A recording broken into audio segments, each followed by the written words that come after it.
O nosso trabalho é sobre hipersensibilidade tipo 2. Mas antes de dar início ao tema, é muito importante saber por onde tudo começa. Então vamos começar explicando o que é o sistema imunológico. O sistema imunológico é a defesa natural do corpo contra infecções, doenças e substâncias estranhas. Ele é composto por uma rede complexa de células, tecidos e órgãos, como amígdalas e adenoides, que são uma primeira linha de defesa contra infecções. Timo, onde os linfócitos T amadurecem. Baço, filtra o sangue, detecta patógenos presentes no sangue e ativa respostas imunológicas.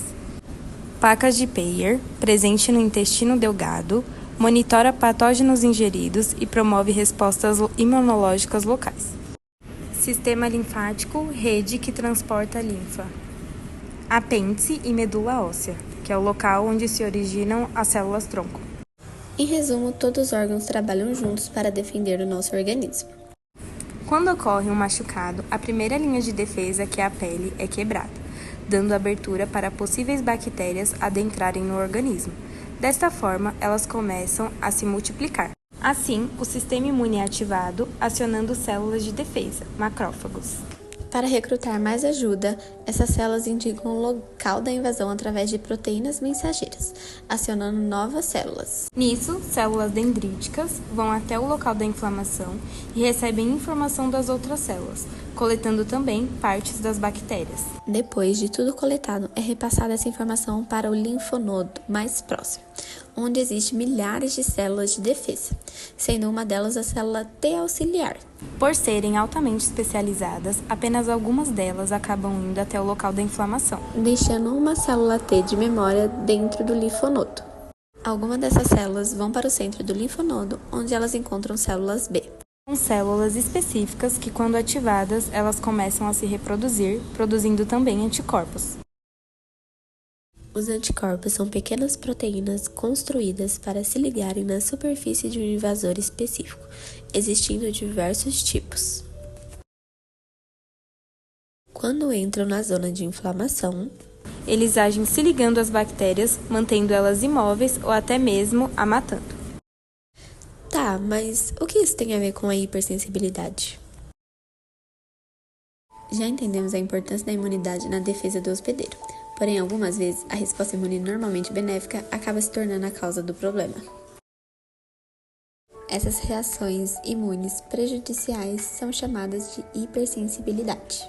Ou seja, é uma resposta exagerada do sistema imunológico a algo que normalmente não causaria problemas, reagindo de maneira excessiva a substâncias inofensivas. Ainda assim, doenças de hipersensibilidade são doenças causadas por respostas imunológicas não controladas.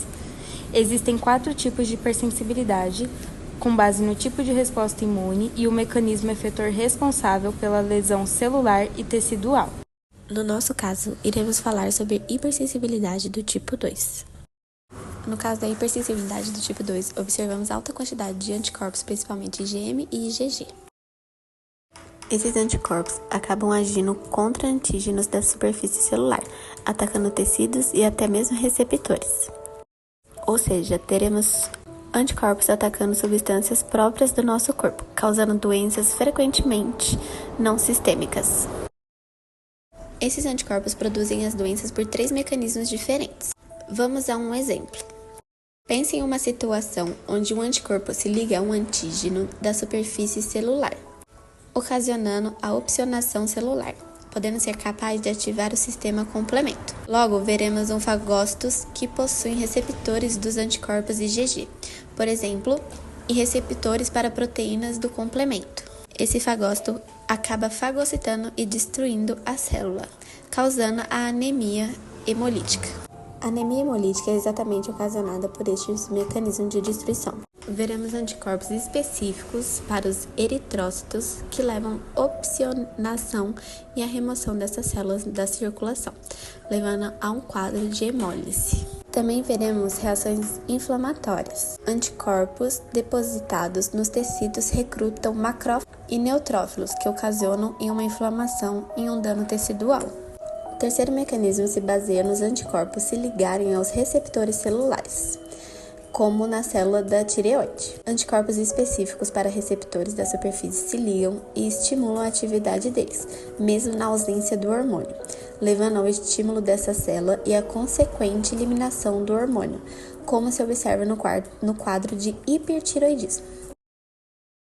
A hipersensibilidade do tipo 2 está envolvida em várias doenças autoimunes, no qual o sistema imune ataca erroneamente células do próprio corpo, como demos exemplo da anemia hemolítica, no qual anticorpos se ligam aos glóbulos vermelhos, causando destruição acelerada, podendo ocorrer por ativação do complemento ou por fagocitose. Assim como dado exemplo, também pode ocorrer doenças de graves. Anticorpos conhecidos como imuglobinas estimuladoras da tireoide se ligam a receptores para o hormônio estimulante da tireoide, promovendo a superprodução de hormônios. No caso da miastenia, os anticorpos atacam os receptores de acetilcolina na junção neuromuscular, prejudicando a comunicação entre nervos e músculos. Isso resulta em fraqueza muscular progressiva. E temos as reações adversas a transfusões de sangue, que ocorrem quando anticorpos do receptor reconhecem antígenos nas células sanguíneas do doador, desencadeando a destruição dessas células.